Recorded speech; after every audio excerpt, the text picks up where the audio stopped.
2019년 12월 1일에 중국에서 발생한 바이러스 전염병이 전 세계로 확산이 되어서 2020년 2월 12일에 세계보건기구인 WHO에서 전염병의 명칭을 코로나19로 명명했습니다. 현재 전 세계 코로나19 확진자 수가 2억 8,500만이 넘습니다. 사망자가 544만 명이 넘습니다. 엄청난 확진자 수에 또 엄청난 많은 그런 사람이 죽었습니다. 대구 인구 합치고 부산 인구 합쳐서 그 인구가 다 코로나19로 죽었다고 생각하면 됩니다. 그만큼 많은 사람들이 코로나19로 생명을 잃었습니다. 발생한 국가가 223개 국가입니다. 그래서 국가로 세워진 나라는 코로나에 다 전염이 되었다고 생각하면 되겠습니다. 우리나라는 코로나 확진자 수가 62만 5천 명이 넘었습니다. 사망자는 5,400명이 넘었습니다.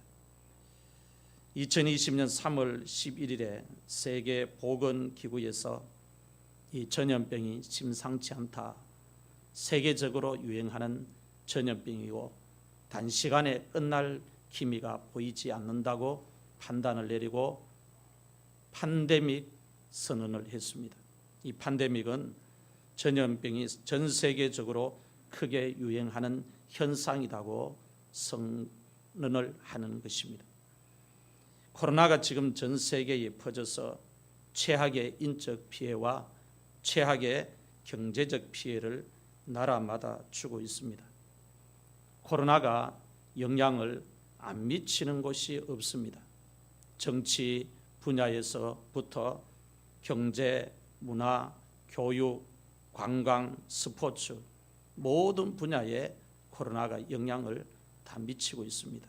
올림픽 유치마저도 제대로 유치하지 못하고 행사가 진행되지 못할 만큼 코로나는 스포츠 분야에서 타격을 크게 주고 있습니다.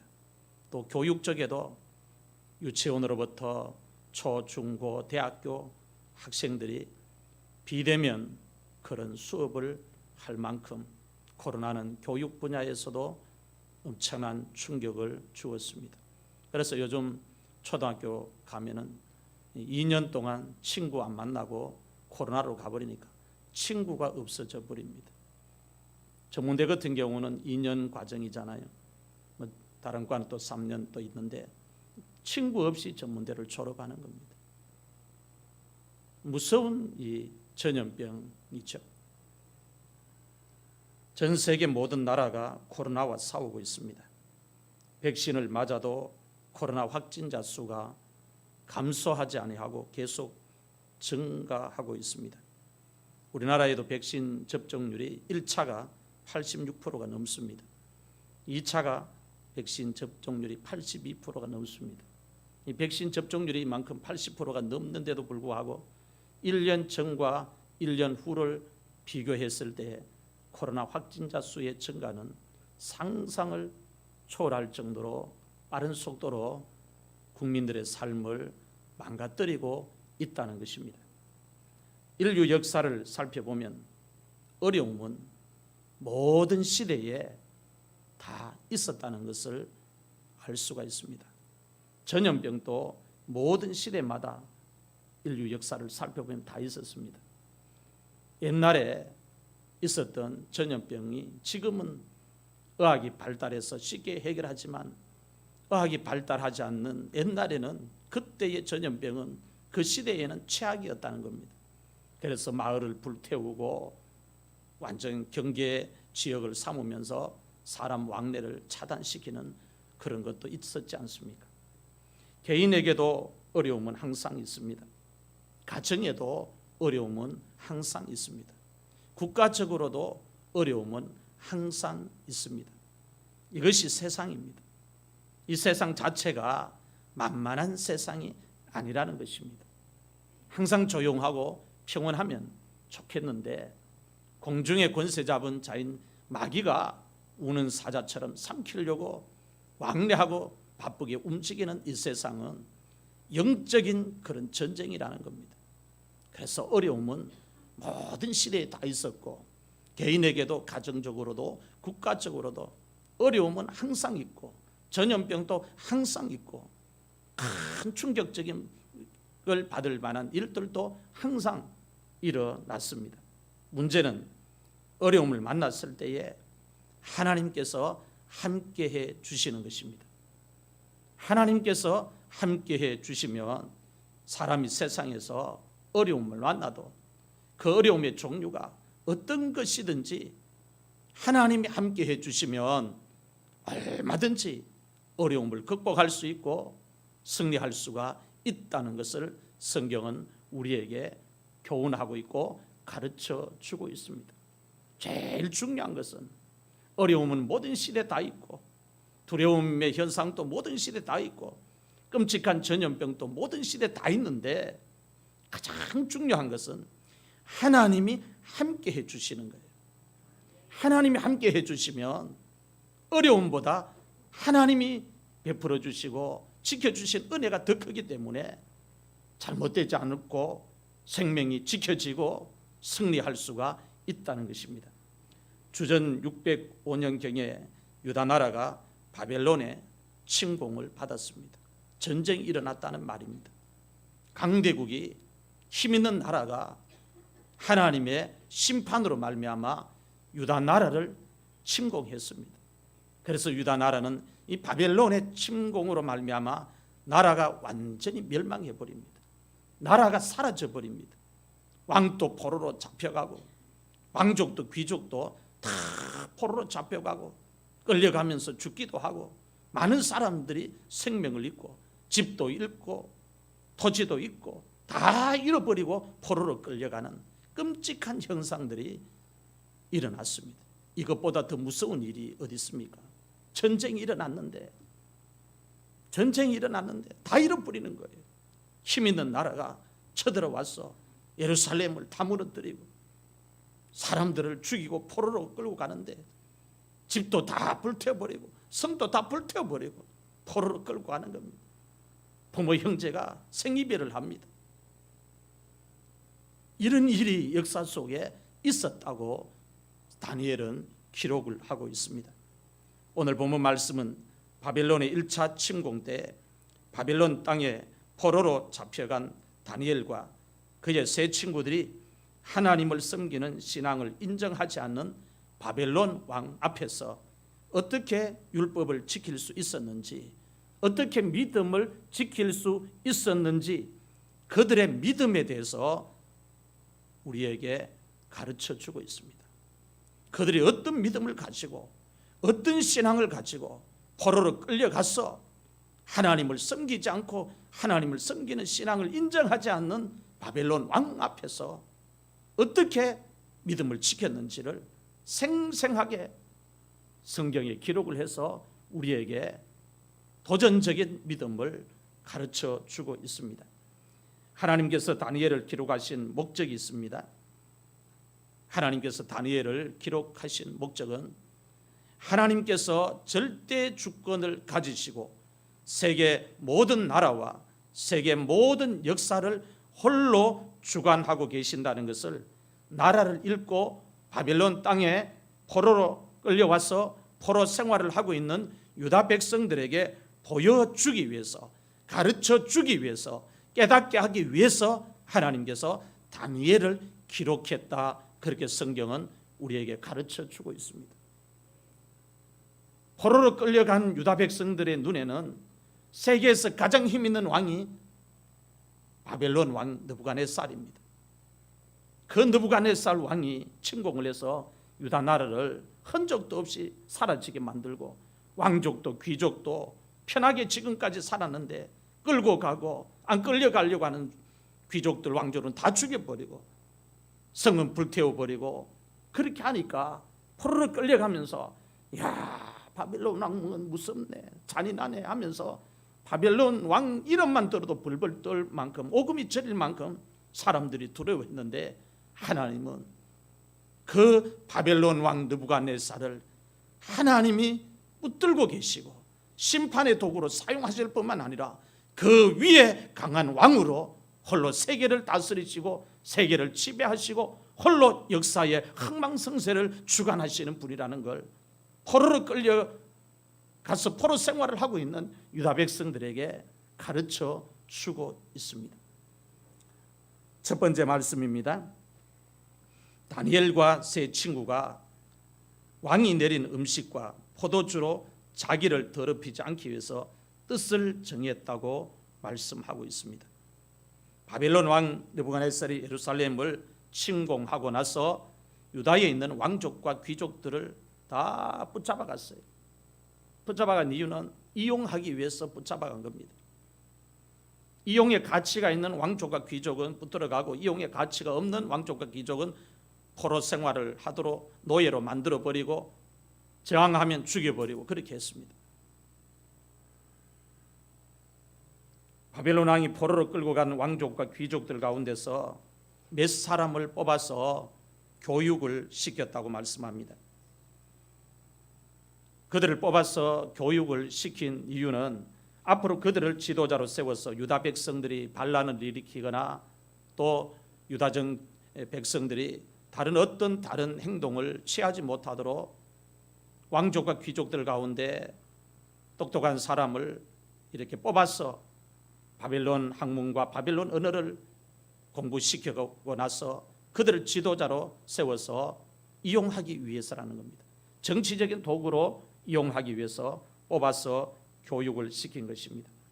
바벨론 왕이 환관장에게 명을 내렸습니다. 환관장은 궁중에 있는 높은 대신을 말합니다. 바벨론 왕이 환관장에게 내린 명을 보면은 포로로 잡아온 왕족과 귀족 가운데 몸에 흠이 없고 용모가 잘생기고 모든 일을 지혜롭게 처리할 수 있고 지식도 있고 통찰력도 있고 왕 앞에 설 수 있는 능력을 겸비한 소년들을 데려다가 바벨론의 학문과 바벨론의 언어를 가르치도록 명령을 내렸습니다. 환관장에게 뽑힌 소년들이 왕궁에서 바벨론 학문과 바벨론 언어를 배우도록 이렇게 명령을 내린 시간이 3년입니다. 3년 동안 열심히 바벨론 학문과 바벨론 언어를 배우도록 이렇게 특별 혜택을 줍니다.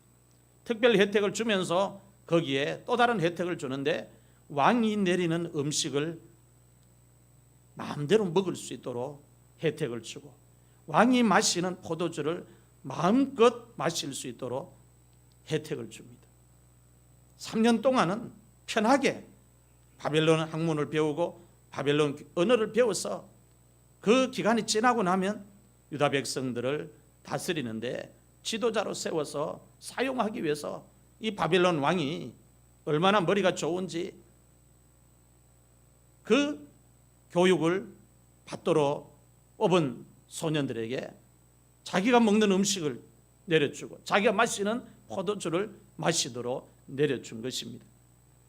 환관장이 왕 앞에 세우려고 뽑은 소년들 가운데 다니엘과 하나냐와 미사일과 아사레가 있었다고 말씀합니다. 환관장이 소년들의 이름을 바벨론의 이름으로 모두 고쳐서 불렀습니다.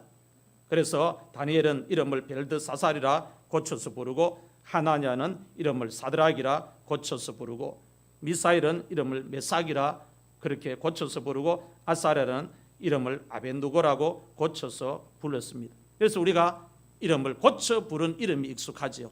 다니엘, 사드락과 메삭과 아벤누고. 고치기 전에 이름은 우리가 귀에 익숙하지 않습니다.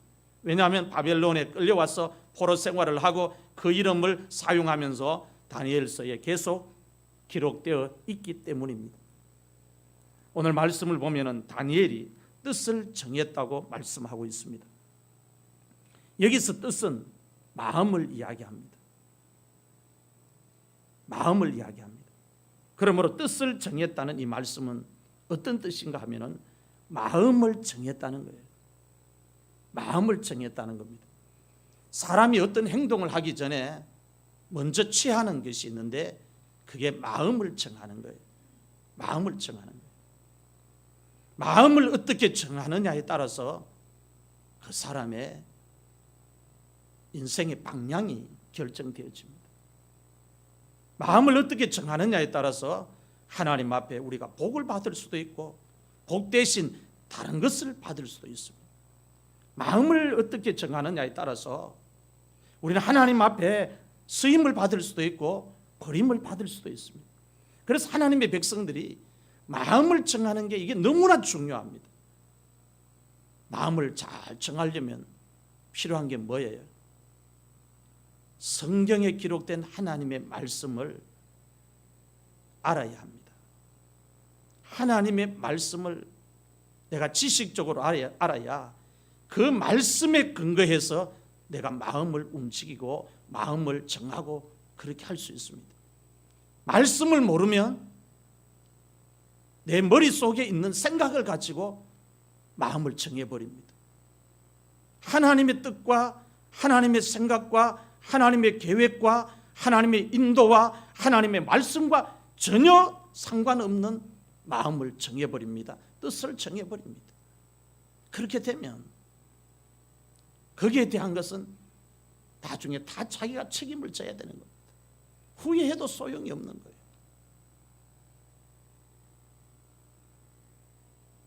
누가 인생을 잘 사는 사람입니까? 시간이 다 지났을 때 후회가 적은 사람이 인생을 잘 사는 사람이에요. 나중에 인생을 다 살고 난 후에 껄이 많은 사람은 인생을 잘못 산 사람입니다. 그때 그렇게 할 걸, 그때 같이 따를 걸,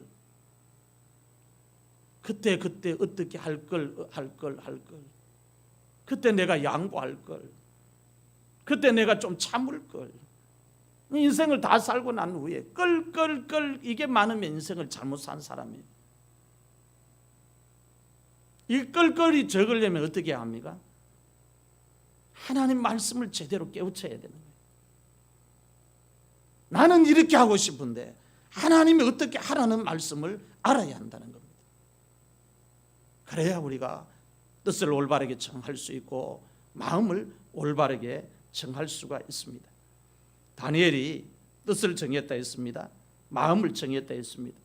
다니엘이 마음을 어떻게 정했단 말입니까? 다니엘이 정한 마음이 어떤 것입니까? 다니엘이 정한 마음은 생사화복을 주장하시는 하나님께 마음을 두기로 정했다는 거예요. 바벨론 왕의 눈치를 보면서 바벨론 왕을 향해서 어떻게 하면 바벨론 왕을 기쁘게 하고 어떻게 하면 바벨론 왕을 화나게 하지 않을까, 그게 마음을 두기로 정한 게 아니라는 겁니다. 생사화복을 주장하시는 하나님을 잘 섬기기 위해서 마음을 정했다는 거예요. 다니엘이 마음을 정한 게. 신앙생활을 하면서 제일 중요한 것이 뜻을 바로 정하는 것입니다. 마음을 바로 정하는 것입니다. 그래서 무릇 지킬 만한 것보다 더욱 내 마음을 지켜라. 생명의 근원이 그 마음에서 난다. 그렇게 이야기하잖아요. 마음을 잘못 정하면 시간 지나고 나서 아무리 끌끌끌 해도 그걸 뒤집을 수가 없는 거예요. 뒤집을 수가 없는 거예요.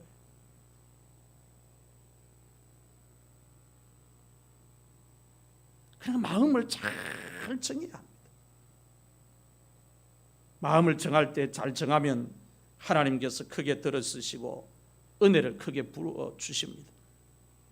오늘 여러분들이 하나님 앞에 나와서 이 송구 영신 예배를 통해서 이 한 해를 마무리 잘 하시고 2020년도를 하나님 앞에서 시간을 선물 받을 때에 뜻을 잘 정할 수 있기를 바랍니다. 마음을 잘 정할 수 있기를 바랍니다. 생사화복을 주장하시는 그 하나님께 마음을 두기로 정하시기를 바라요. 그 하나님을 어떻게 하면 지난해보다 올해는 더 잘 섬길 수 있을까, 거기에 마음을 정할 수 있기를 바랍니다. 그렇게만 마음을 정하면 우리 인생 잘못되지 않습니다. 하나님이 책임져 주십니다. 마음을 잘 정하려면 먼저 내 마음속에 있는 인간적인 생각을 버려야 합니다. 육적인 생각을 버려야 합니다. 사람이 하루에 인간적인 생각을 얼마만큼 할 것 같아요? 이런 말이 있잖아요. 5만 가지 생각 다 한다, 이런 표현이 있잖아요. 사람이요, 하루에 의식이든 무의식이든 잠자는 시간 외에는 5만 가지 생각을 다 하는 거예요. 그 5만 가지 생각 중에 하나를 내가 선택해서 인간적인 행동을 취하는 겁니다. 이 인간적인 생각, 육적인 생각, 5만 가지 하는 생각을 묻고 하나님이 기뻐하시는 마음을 정하기 위해서는 하나님 말씀이 내 속에 가득 채워져 있어야 합니다. 사람의 인생이 잘못되는 것은 하나님 앞에서 마음을 정할 때, 뜻을 정할 때 잘못 정했기 때문입니다. 보십시오. 사드락과 메삭과 아벤느고가 뜻을 정하지 않고 마음을 정하지 않고 가만히 있어도 돼요. 가만히 있어도 누가 뭐라 할 사람 없습니다. 네 사람이 다른 왕족과 귀족과 함께 나라를 잃고 바벨론 땅이 포로로 잡혀왔어요. 포로로 잡혀온 왕족과 귀족들 가운데 다니엘과 세 친구들이 환관장의 눈에 들어서 뽑혔습니다. 이리 생각할 수 있잖아요. 포로로 끌려왔는데, 노예 생활할 줄 알았는데 포로로 끌려와서 환관장의 눈에 들어서 노예 생활 안 하고 왕궁에서 바벨론 학문과 바벨론 언어를 배울 수 있도록 길을 인도해 주시니까 인간적인 생각을 여기에 동원하면 어떻게 해요? 야, 하나님 은혜다, 이런 생각 안 하겠어요? 하나님 은혜다, 하나님이 포로로 끌려왔는데도 형통하게 인도해 주시네, 이렇게 생각할 수 있어요. 여러분 그렇게 생각 안 하십니까? 이게 무슨 말이냐 하면, 내가 하나님 앞에 엎드리지 않고 기도하지 않고 믿음 생활 제대로 하지 않는데도 불구하고 길이 잘 열리고 하는 일이 뭐 거침없이 될 때 하나님의 은혜라고 쉽게 말하는 게 바로 이런 거라는 거예요. 하나님이 보셨을 때에 제대로 믿어야, 제대로 신앙생활을 해야 되는데 그렇게 하지 않고 포로로 끌려왔는데 노예 생활로 던져지지 않고 환관장의 눈에 들어 뽑혀서 궁중에서 편안한 생활하고 왕이 내리는 음식 먹고 왕이 마시는 포도주 주니까, 야, 하나님이 여기서도 우리 안 버리고 은혜 베풀어 주시네, 형통하게 해주시네, 이렇게 생각할 수 있다 이 말이에요. 뽑혔기 때문에 바벨론 왕이 환관장에게 내린 명령을 거역하지 않고 따르면 돼요. 조용히 따르면 돼요. 바벨론 학문을 배우면 돼요. 언어도 배우면 돼요. 환관장이 시키는 대로, 왕이 시키는 대로 왕이 내린 음식을 주면 먹고 왕이 마시는 포도주를 주면 마시면 됩니다. 3년 동안 아무런 말 하지 않고 배우기만 하면 돼요. 교육만 받으면 됩니다. 3년 동안 교육을 받기만 하면 장래가 보장되어 있습니다.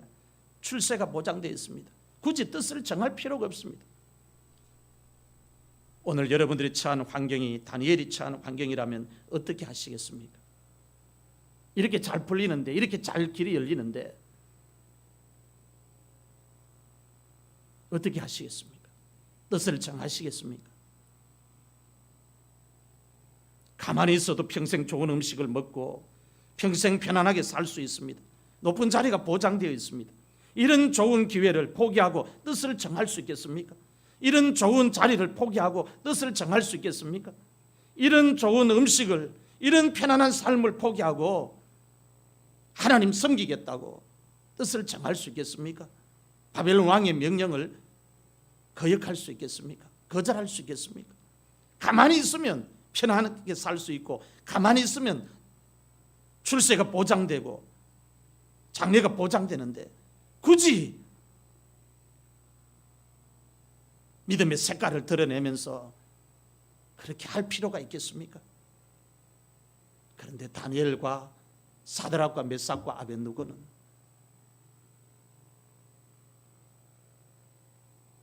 신앙을 연결시켰어요.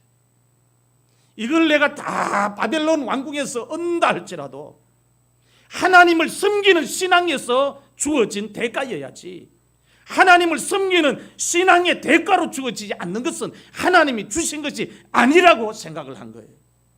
오늘 우리의 믿음이 이런 믿음이 되어야 됩니다. 내가 지금 누리고 있는 거, 이게 물질이든지 자녀의 형통이든지 모든 것이 내가 하나님을 잘 섬기는 가운데서 대가로 내가 누리고 있는 건가, 아니면 그 반대인가, 이걸 살펴야 된다는 거예요. 다니엘은 왕이 내린 음식과 포도주로 자기를 더럽히지 않기 위해서 뜻을 정했습니다. 자기에게 주어진 좋은 기회를 포기했습니다. 출세를 할 수 있는 기회를 포기했습니다. 당시에 바벨론 왕이 내린 음식 중에 고기는 바벨론 신에게 올린 다음에 먹을 수가 있었습니다. 그래서 다니엘이 왕이 내린 음식을 먹지 않기로 정한 것입니다. 뜻을 정한 거예요. 왕이 내린 음식을 먹으면 몸이 더럽혀지는 거예요. 왕이 내린 음식 중에 고기는 바벨론 신에게 먼저 올려지고 난 후에 왕도 먹고 나누어지는 거예요. 그러니까 다니엘과 사드락과 메삭과 아벤누고는 생각합니다.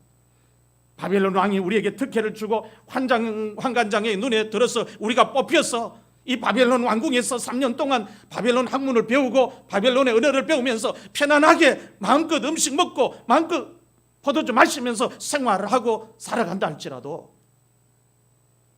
이 모든 혜택이, 이 모든 보상이 하나님을 잘 섬기는 것에 대한 보상이어야 한다고 그들은 생각한 겁니다. 하나님을 잘 섬기는 것에 대한 보상이 아니기에 거절하기로 뜻을 정한 거예요.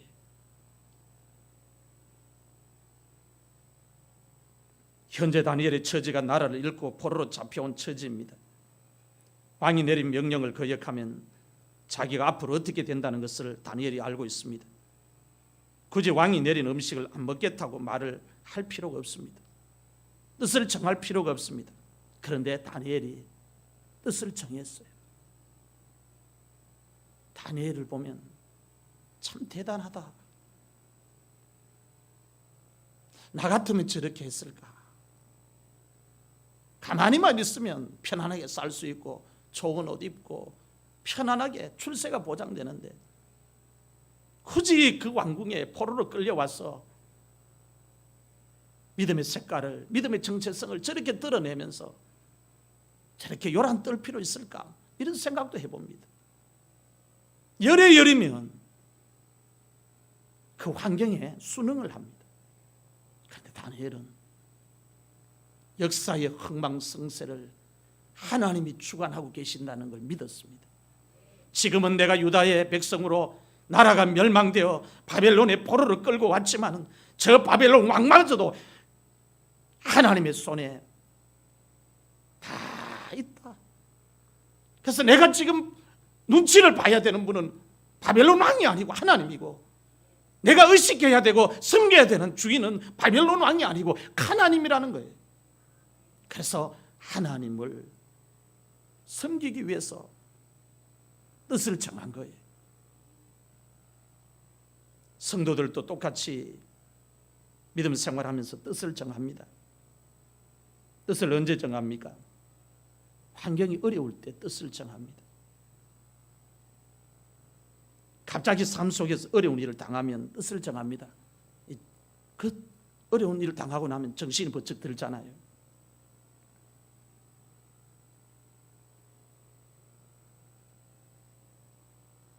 갑자기 가족 중에 큰 사고가 일어나고 질병이 생기고 안 좋은 일이 일어나면 우리 신앙생활을 뒤돌아봅니다. 잘못한 것을 생각해 봅니다. 그리고 하나님 앞에 우리가 긍휼을 얻기 위해서 다시 마음을 내려놓고 마음을 정하고 뜻을 정합니다. 이게 일반적인 성도의 믿음 생활입니다. 나쁜 게 아닙니다. 뜻을 정하는 건 좋은 겁니다. 환경이 좋을 때 뜻을 정하든지 환경이 나쁠 때 뜻을 정하든지 뜻을 정하는 것 자체는 좋은 것입니다.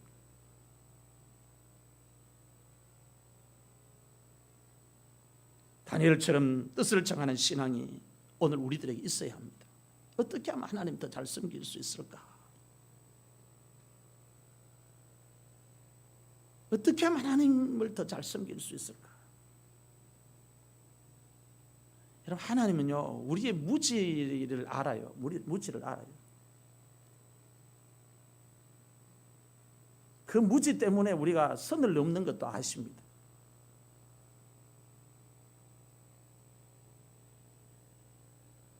그래서 우리가 깨닫지 못하면 하나님이 길을 막아버립니다. 제가 대구 있을 때에 담임 청빙을 받은 적이 있습니다. 28년 목사님 은퇴하고 난 후에 교회 본당 가니까 한 650명 정도 앉을 수 있는 자리.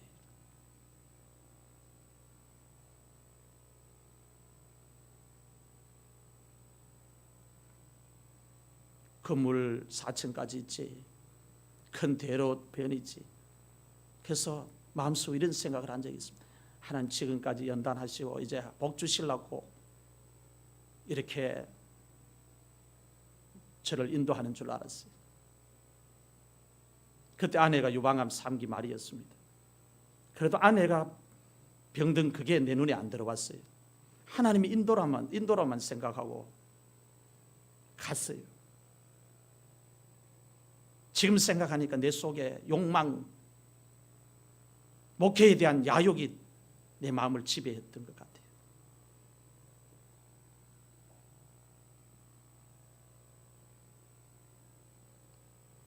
주의 종이 되면 누구에게나 마음속에 있는 그런 목회에 대한 야망이 있습니다. 하나님은 저의 생각과 다르게 저를 강단에 세우지 않았습니다. 교회가 나누어져 있었고 장로님들도 나누어져 있었고 원로 목사님 추대도 안 되고 제가 강단에 서기만 하면 교회는 나누어집니다. 올라가서 나누어도 재산이 십수억은 나누어지는데 제 쪽에 있는 장로님들이 목사님 올라갔어요.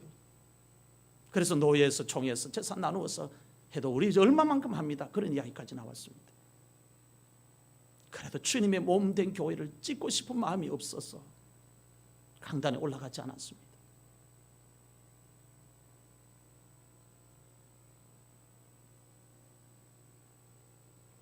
그렇게 해서 하나님 경산까지 이렇게 길을 인도하셨어요.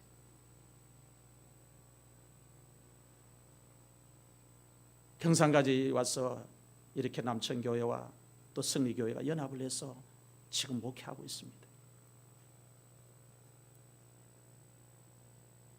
성도들은, 저를 모르는 성도들은 목사님 목회 야망 때문에 백천동을 옮긴다 그렇게 생각하는 분들도 있을 것입니다. 만에 하나 그런 생각을 하고 계시는 분들이 있다면 죄를 짓는 겁니다. 제가 그런 생각을 안 하고 있는데 그런 말을 뱉고 그런 생각을 하고 있다면 그건 죄지요. 저는 하나님의 인도를 받을 뿐입니다. 여기서 목회하면서 200, 300명 되는 교회에 몇 번 담임 청빙에 대한 이야기가 있었습니다. 그때도 제 속에 욕망이 꿈틀거리는 거예요. 아, 이제 하나님 날 좀 목회 제대로 해보도록 인도하시려는구나. 그 마음이 설레는 거예요.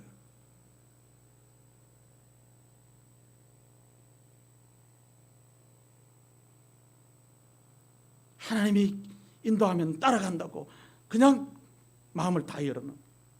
그래서 내 마음은 여기서 설교하지만 마음은 이미 콩밭에 가가 있는 거예요.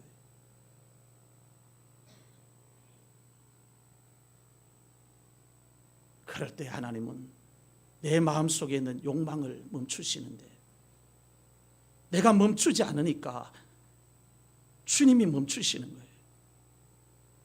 그게 바로 아내가 아픈 시점입니다. 하나님이 안 멈추면 나는 내 목회 야망을 위해서 옮겼을 겁니다. 제가 안 멈추니까 욕망된 야망이 아직도 죽지 않고 살아있으니까 하나님이 찾아와서 스톱하는 거예요.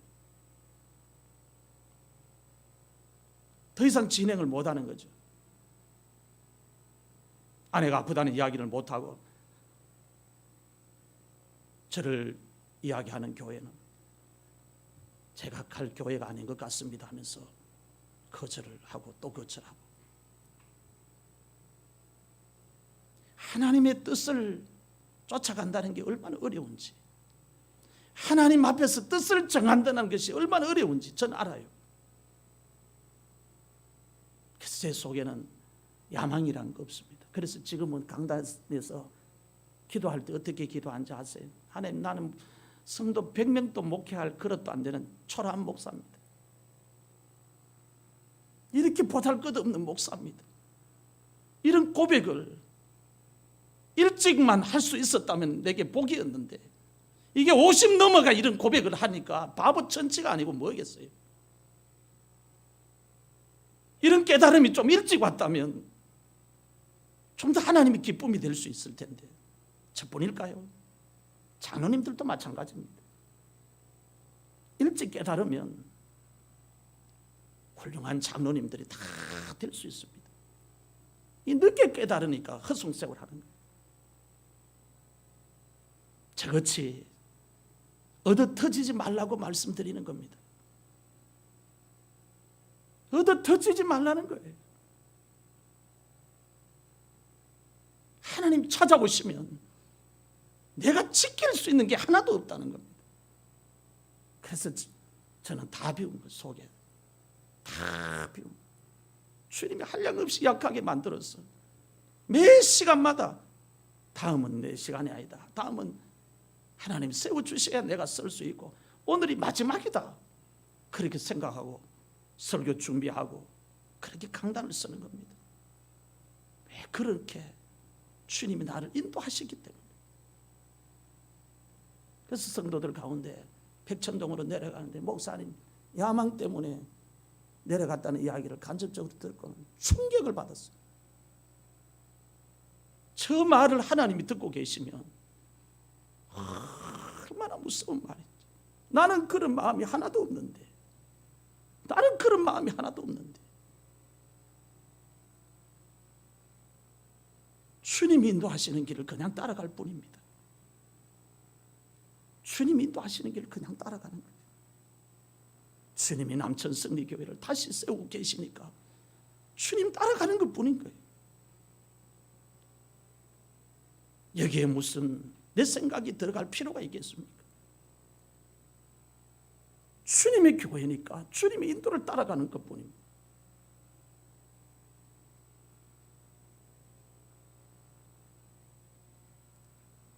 사랑하는 성도 여러분, 오늘 여러분들은 남은 인생을 어떻게 살아가시겠습니까? 2022년을 어떻게 맞이하시겠습니까? 옛날처럼 똑같이 인생을 살아가시겠습니까? 올해처럼 똑같이 그렇게 사시겠습니까? 아니면 다니엘처럼 뜻을 정해서 인생을 새롭게 사시겠습니까? 믿음 생활을 다시 한번 하나님의 기쁨이 되기 위해서 하시겠습니까? 예수님을 믿는 것은 쉽습니다. 그러나 예수님을 잘 믿는 것은 어렵습니다. 예수님을 잘 믿으려면 다니엘처럼 세상에서 자기 몸을 더럽히지 않으려고 뜻을 정해야 합니다. 저는 마음의 뜻을 정했습니다. 주님, 하나님의 말씀만 전하는 목사가 되기를 원합니다. 이게 제 뜻입니다. 강단 아래에 아무리 높은 사람, 세상의 권력자와도 제 눈에는 죄인의 모습으로 보이게 하시고, 성경에 기록된 하나님의 말씀만 이가 날카로운 타작기계가 되어서 전하는 종이 되기를 원합니다. 그게 제 마음에 정한 뜻입니다. 다른 뜻은 없습니다.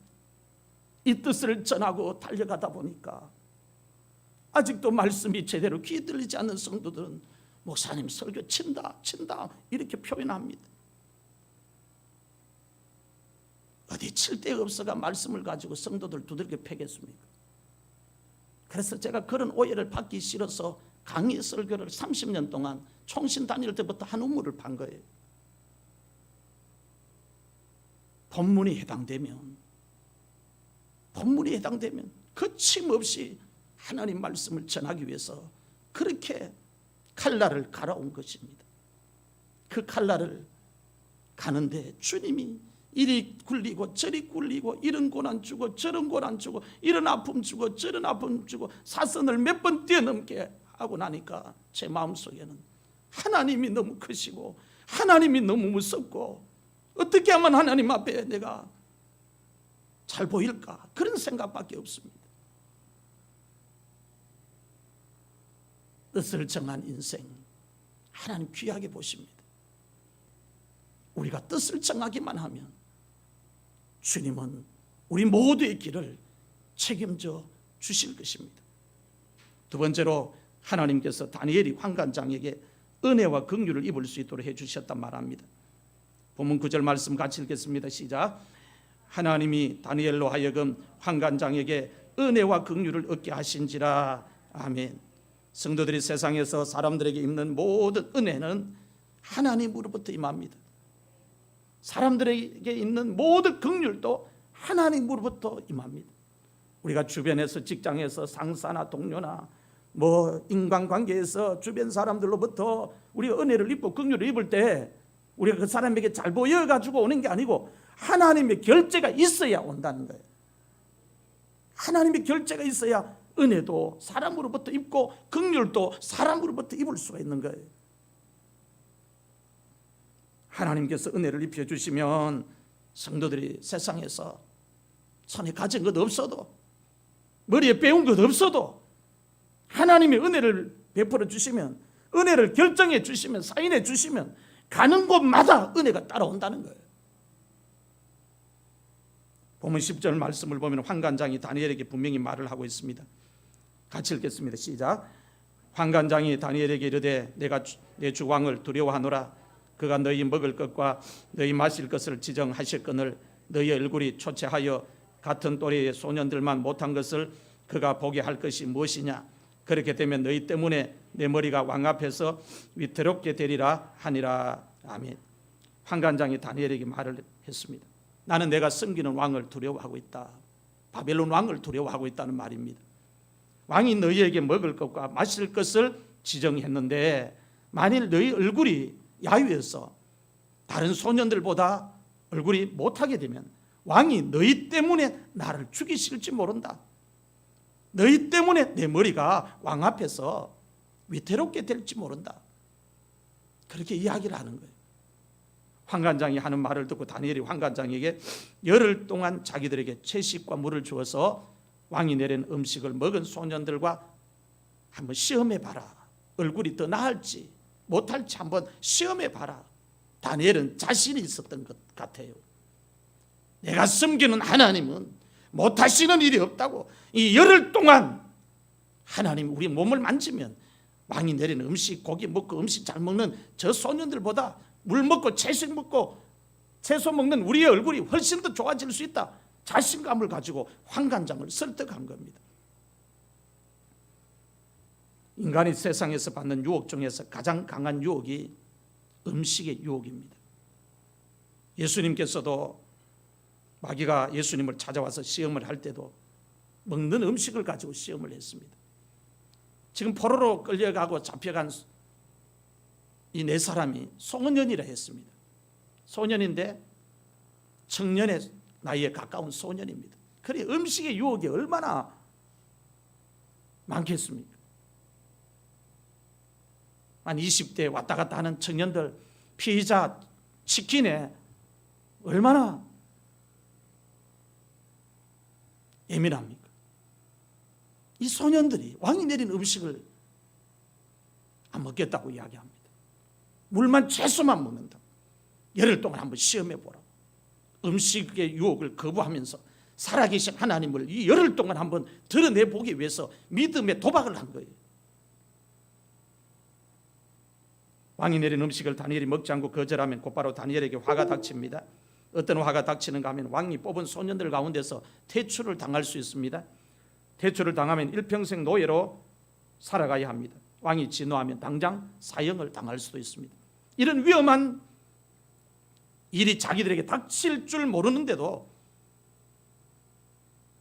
다니엘이 자기가 섬기는 하나님에 대한 자신감이 있는 거예요.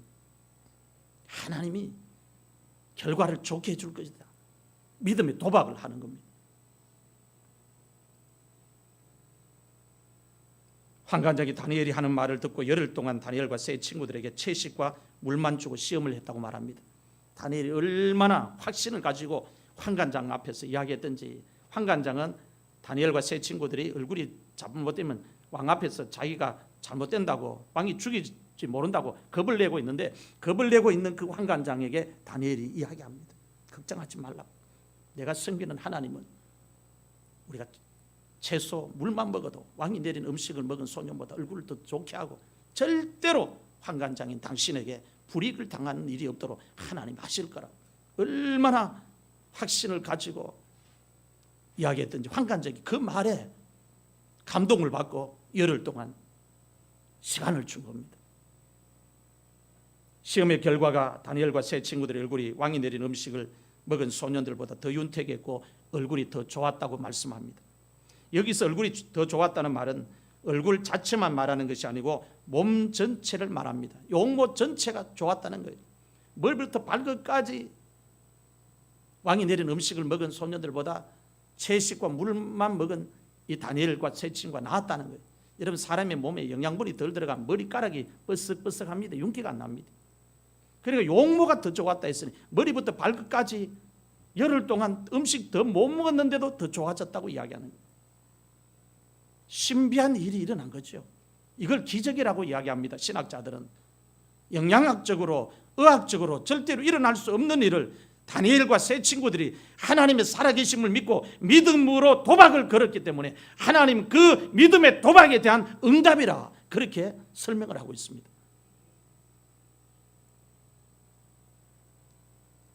사람의 몸을 창조하신 하나님께서 불가능한 일을 얼마든지 가능하게 하실 수 있습니다. 하나님께서 못하시는 일이 없다는 말입니다. 하나님은 전지하시고 전능하십니다. 하나님과 똑같은 신이 세상에 없습니다. 하나님의 능력은 끝이 없고 무한대입니다. 하나님의 지혜도 끝이 없고 무한대입니다. 하나님의 권세도 끝이 없고 무한대예요. 하나님께서 가지고 계시는 수도 끝이 없고 무한대예요. 저는 매일 하나님의 수에 대한 고백을 합니다. 하나님 많은 수를 가지고서 일하십니다. 바다의 모래보다도 하나님의 수는 많습니다. 그 하나님의 수를 저는 믿습니다. 이남천 승리교회를 하나님 이끌고 가시는데 저는 하나님의 수가 내 눈에는 보이지 않지만 그 하나님의 수를 믿기에 따라갑니다 하면서 기도하는 거예요. 본문 15절 말씀을 보면 환관장이 다니엘과 세 친구들에게 채식과 물만 주고 열흘 동안 시험한 결과를 기록하고 있습니다. 같이 읽겠습니다. 시작. 열흘 후에 그들의 얼굴이 더욱 아름답고 살이 더욱 윤택하여 왕의 음식을 먹는 다른 소년들보다 더 좋아 보인지라. 할렐루야. 기적이 일어났다는 말입니다. 얼굴이 더 좋아진 거예요.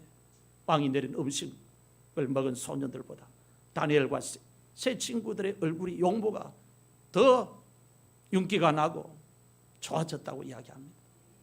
여러분, 살아계신 하나님을 믿으시기를 바랍니다. 우리가 살아계신 하나님을 믿을 때 하나님 앞에서 뜻을 정할 수가 있어요. 내가 믿는 하나님, 섬기는 하나님이 어떤 하나님인지를 제대로 알아야 뜻을 정하지요, 마음을 정하지요. 하나님은 크신 분이고 못하실 일이 없습니다. 저는 지금 설교하지만 혀가 잘 안 돌아갑니다. 지금 왜 안 돌아가냐 하면 낮에 사건이 하나 있었습니다. 점심 때 밥을 먹다가 순간적으로 이런저런 생각을 머릿속에 하다가 밥을 씹고 입속에 음식물을 씹어야 되는데 혓바닥을 씹어버린 거예요. 얼마나 세게 씹어버렸는지 피가 막 줄줄줄줄 흘러내려요. 이게 피가 안 멈추는 거예요. 순간적으로 가슴이 막 쿵덕쿵덕거리고 지난날 있었던 이 지혈 안 되는 게 또 머릿속에 떠오르면서 순간적으로 또 119 타고 가야 되나 생각도 하고 화장실에 가서 혓바닥을 보니까 피가 막 그냥 줄줄 흘러내려.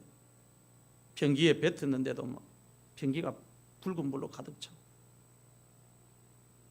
상처를 이렇게 누르니까 옆으로 막 피가 막 새는.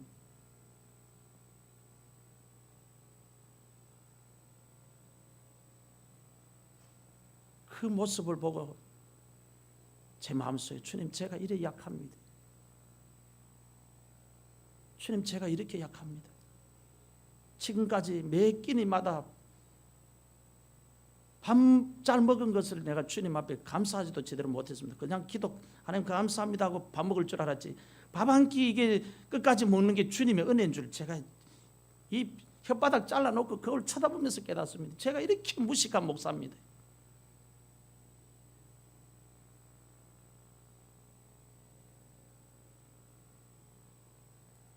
주님, 어떻게 해야 합니까? 119 타고 가야 됩니까? 머릿속에는 온갖 생각이 다 드는 거예요. 이런 생각도 했어요. 점심 때 일어나니까, 지난번에는 9시 넘어가 일어났으니까 뭐 새벽하고 시간이, 점심 때 일어나니까 빨리 119 타고 갔다 오면 뭐 치료받고 할 수 있겠다, 이런 생각이 또 머릿속에 드는 거예요. 사람이 얼마나 간사합니까? 머리를 막 돌립니다. 그래서 제가 자주 이야기해요. 머리 돌리지 말라고. 하나님, 우리 머리 돌리는 거 너무 잘 아시는 거예요. 피가 안 멈추니까 제가 할 수 있는 일이 뭐예요? 욕실에 그냥 주저앉아 있어요. 주님, 날 좀 살려주세요. 송구 영신예배 앞두고, 이게 무슨 일입니까 이것도? 그러면 순간적으로 주님이 제 속에 떠오르게 하시는 말씀이죠. 내가 바울을 왜 끝까지 썼는지 아냐? 바울이 약하지 않았다면 바울은 버림받았다는 거예요. 바울이 약했기 때문에 끝까지 쓰임받았다고 깨달음을 주는 거예요. 바울이 몸에 피부병이 안 좋지요, 시력도 안 좋은 안질병을 갖고 있지요, 위장 안 좋지요, 척추 질환이 있지요. 그래서 하나님이 의사 누가를 옆에 붙여놓고 하나님이 일을 하잖아요. 그런데도 바울은 환자들 손만 대면 벌떡벌떡 일어나잖아요. 그 많은 은사를 얼마나 많이 갖고 있습니까? 그런데도 바울은 정작 자기 몸은 한없이 약한 거예요. 그러니까 하나님이 세울 때, 설교할 때, 그냥 치유 사역할 때는 역사가 나타나는데 혼자 있을 때는 한없이 약한 거예요. 그러니까 주님 의지할 수밖에 없는 거예요. 그래서 바울이 고백하면 내가 약할 때 강하게 됐다. 그 말씀을 머릿속에 떠오르는 거예요. 내가 바울이 왜 끝까지 버림 안 받고 쓰임 받았는 줄 아냐? 약했기 때문이다. 그러면서 제가, 주님, 또다시 나를 약하게 만들어서 주님 의지하게 하시니 감사합니다. 저를 이렇게 사랑해 주셔서 교만에 아예 삭틀 틈도 안 주고 약하게 만드시니 너무 감사합니다. 그냥 앉아가지고 그렇게 하는. 근데 이상하게 그 하나님이 그런 말씀을 이렇게 깨닫게 하고 바닥에 앉아가지고 혼자 주님 앞에 그렇게 하니까 이게 지혈이 멈추는 거예요. 혓바닥을 보면서 피가 이제 조금씩 줄면서 안 흐르는 거예요. 그래서 오늘 저녁에 제가 설교할 수 있었어요. 아직도 여기 3예요. 3입니다.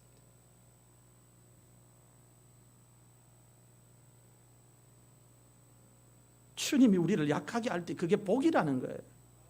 기도 제목 있는 게 복이라는 겁니다. 문제 가지고 있는 게 복이라는 거예요.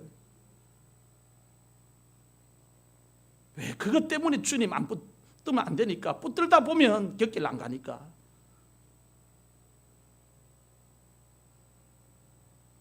믿음으로 살아가려면 뜻을 정해야 합니다. 다니엘이 포로로 잡혀가서 뜻을 정했습니다. 다니엘이 포로로 잡혀가서 세상이 불리한 환경에 굴복하지 않았습니다. 왜? 자기가 믿는 하나님이 어떤 분인가를 알았기에 뜻을 정할 수 있었고 믿음을 지킬 수 있었다는 것입니다. 뜻을 정한 다니엘에게 하나님께서 은혜를 입혀주셨습니다. 환관장을 통해서 은혜를 입혀주셨어요. 그리고 그들의 얼굴이 왕이 내린 음식을 먹은 소년들보다 더 윤기가 나도록 하나님이 몸을 만져주셨어요. 오늘날도 성도들이 믿음으로 살아가기로 작정하고 믿음을 지키기 위해서 뜻을 정하면 하나님이 숨겨놓은 은혜가 있습니다. 내려주시려고 기다리고 계신 은혜가 있습니다. 그 은혜가 우리에게 이른 비와 늦은 비로 내리기만 한다면 우리 인생 절대로 잘못되지 않습니다. 하나님의 은혜는 역설적인 거예요. 역설적인 거예요. 본문 17절 말씀을 보면 하나님께서 뜻을 정한 다니엘과 세 친구들에게 은혜를 입혀주신 것을 기록하고 있습니다. 같이 읽겠습니다. 시작. 하나님이 이 네 소년에게 학문을 주시고 모든 서적을 깨닫게 하시고 지혜를 주셨으니 다니엘은 또 모든 환상과 꿈을 깨달아 알더라. 아멘. 하나님께서 다니엘과 세 친구들에게 주신 은혜고 복입니다. 바벨론에서 배운 학문보다 더 능가하는 그런 지혜를 주셨다는 거예요. 책을 공부할 때마다 깨닫는 속도가 다른 소년들과 비교할 수 없도록 지혜를 주셨다는 거예요. 그리고 어떤 환상이든지 꿈이든지 다 풀 수 있는 것도 하나님이 주셨다는 거예요. 하나님이 주신 은혜와 복을 이야기하고 있습니다. 오늘 여러분들도 다니엘과 세 친구들처럼 세상 왕 앞에서 믿음을 지키기 위해서 뜻을 정했던 이 세 친구들처럼 우리도 2022년도 하나님 앞에서 뜻을 정해서 하나님이 숨겨 놓으신 은혜, 예비해 놓으신 은혜를 충만하게 풍성하게 때마다 받을 수 있기를 주의 이름으로 축원합니다.